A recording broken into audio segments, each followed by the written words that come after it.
Hello everyone. So today what we are going to do is look further into what are all the other factors that might be responsible for understanding the position and the shape of the IR peaks. So in the previous class, if you remember, we looked into how Hooke's law is able to affect the IR peaks, the value of the IR peaks, and we looked into how the force constant and how it is dependent upon the reduced masses, right? So today we are going to look into another factor that affects the position and the shape of the IR peaks. Okay, so that factor is nothing but the electron delocalization. How we can understand this? Let us look into one of the examples. So here we have two compounds. One is your this is pentanone. Okay, so it is 2-pentanone basically. Okay, and this is your cyclohexene on. Okay, so it is cyclohexenone. Okay, both of them is containing a CO group. Okay, here also we have a carbonyl group, here also we have a carbonyl group, and we know the base value of the carbonyl group is nothing but 1750. Okay, so for ketone the value comes around 1720. Okay, 20 centimeter inverse. Okay, this is the usual range, 1715, 1720. Around that range you will usually observe the CO stretching, that is the carbonyl stretching. But when it comes to cyclohexenone, what you find is a drastic lowering of the value of the CO stretching. Now, what is the reason behind this?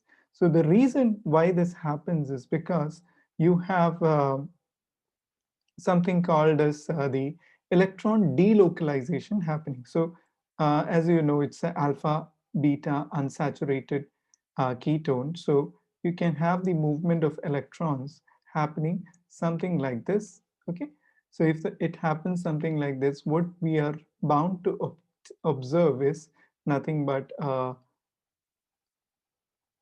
delocalization, something like this. You have a positive charge created here because of the movement of electron here. So what do you see? The doubly bonded character of the CO group is now also having a single bond character. Okay, so that is why there is a drastic reduction of the CO stretching that is happening here.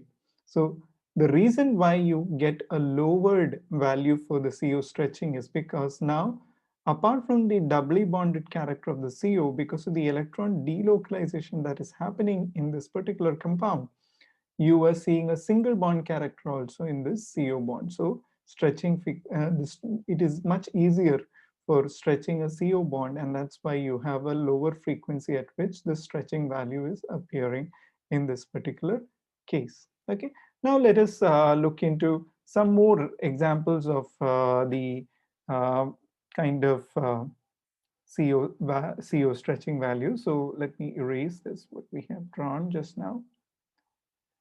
Okay, so coming back to different types of carbonyl compound, this we discussed in the live session. I asked a few of you how you are going to predict what I mean to say is what are all the different compounds in which the carbonyl group exists. So you correctly point out we have anhydrides, we have acid chlorides, we have esters, we have aldehydes, we have ketones, carboxylic acids, and amines. You see, everywhere we have the presence of the carbonyl group. Okay, now what you see here is a change in the value of the CO stretching you see in every one of this compound. Now, why this is happening is what we have to understand. So basic reason why these things are happening is because of the electronic effect. Okay, so how do we understand it? Okay, so let us look into a little bit detail of how to understand that. Now let us compare. Suppose we will compare this amide bond with a particular ketone bond.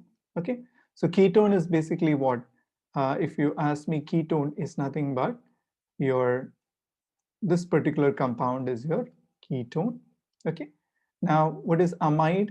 amide is nothing but CO and your NH2 compound. This is your amide compound, right? So what you see here is a lowering in the value of the uh, amide CO stretching. Now, why that is happening? That is easier to understand because here also you can see a delocalization is possible. So if you have the movement of electrons happening in this particular fashion, you will generate a single bond CO in the resonance structure. Okay, so you have your positive charge generated here, you have a negative charge on oxygen, and the CO is now having a single bond character as well. Because of this, what happens is that now what is happening is because of the single bond character, the CO stretching as kind of having a lower value in comparison to the ketone. Okay. Now you will ask me why the same thing cannot happen in the case of carboxylic acid. Now, if you see the carboxylic acid here, similar explanation can be given why there is a slight lowering in the value, but though it is not very significant. What you see here is you have the electron delocalization possible here as well. But what is the problem why you see a higher value for the carboxylic acid than the amide is because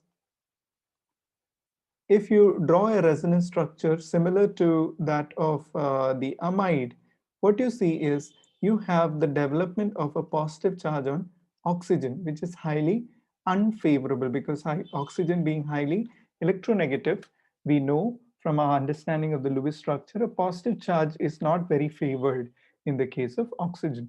And that is why here, what is more affecting than the delocalization is nothing but the withdrawing effect of the electronegative oxygen. So when you have a withdrawing effect acting on the CO bond or the CO group, this bond becomes more shorter, and as a result, they have a higher value. So shorter bond means higher force constant, and therefore you have higher frequency at which they vibrate. And that is why carboxylic acid, though we can have this kind of electron delocalization happening, but the inductive effect becomes more prominent here, and that is why you see a higher value of the CO stretching in comparison to the amide. Okay. Now, when you compare the ketone with an aldehyde, okay, so if you compare a ketone with an aldehyde here, what you find is in ketone we have two electron donating groups.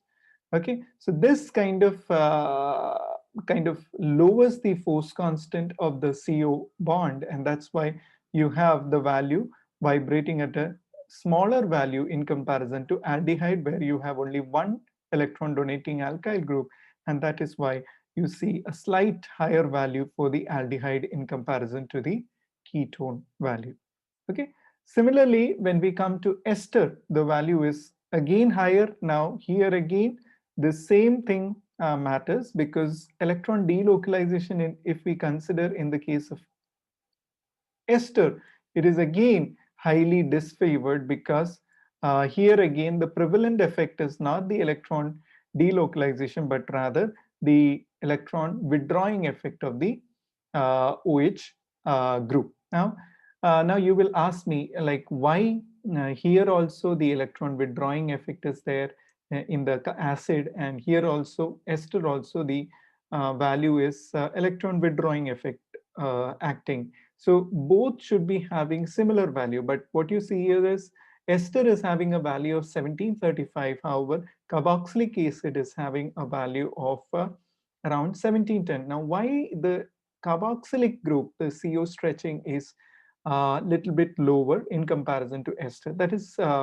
easier to understand when we consider the what is exactly the way it appears in the solution. So if you look at the carboxylic acid, usually carboxylic acid exists in the solution as a dimer. Okay, so let me show you the structure. So these are two molecules of acid. And what you see here is you can have a kind of, let me show it with another color probably, then you won't be confused. So here what you see is a hydrogen bonding acting between the carbonyl oxygen and the OH of the acid group, and this OH of the acid group and the other carbonyl oxygen. So this hydrogen bonding actually lowers the value for this CO, lowers the force constant value for this CO group. Okay, so the existence of this kind of dimer formation and the existence of hydrogen bonding in the carboxylic acid group actually the reason why you see a significant reduction in the CO stretching in comparison to ester. Okay, so in the effect that is acting in ester as well as acid is nothing but the electron withdrawing effect that is more prominent, because electron delocalization, if we consider, you develop a positive charge on the oxygen, which is not very highly favored. But why you see carboxylic acid CO being at a lower frequency is because of the hydrogen bonding, because hydrogen bonding lowers the force constant of the CO stretch. Okay, and that is why you get a lower stretching frequency for a carboxylic acid in comparison to ester. Okay. Now, in the anhydride and acid chlorides, what you see why there is an increase in value is again because an acid chloride attachment of halogen lead to more of the electron withdrawing effect, and as a result, you see a higher value of the CO stretching. In anhydride also, anhydride, as you know, it is nothing but, let me draw the structure for you, for those who do not remember anhydride. Okay, it is nothing but this structure. This is the structure of an anhydride. So you see two CO bonds are here.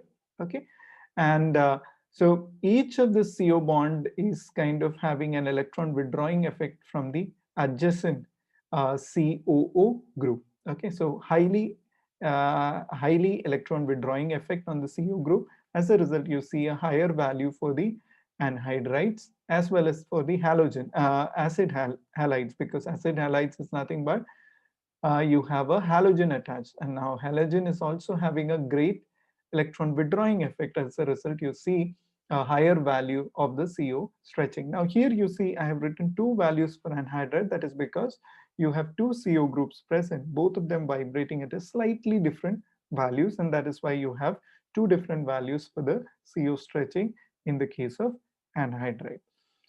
So that is how we try to understand the effect of the electronic effect, basically not just electron delocalization, but also inductive effect also can play a role in affecting the precision of the CO stretching. Okay, so let me move further. Okay, here if we go further here, so let me delete some of the things that I discussed with you.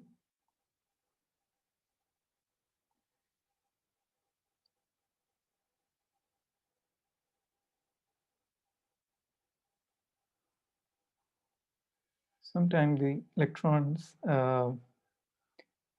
all these things, little bit affects, but it's okay. Okay, so let me give you one more example before I move on further. Okay, so what you see here is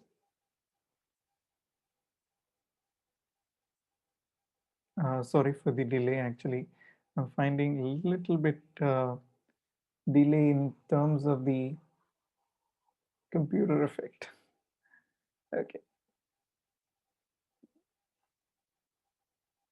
So moving on to another group, that is CO group. Okay, here again, I see some of the things coming.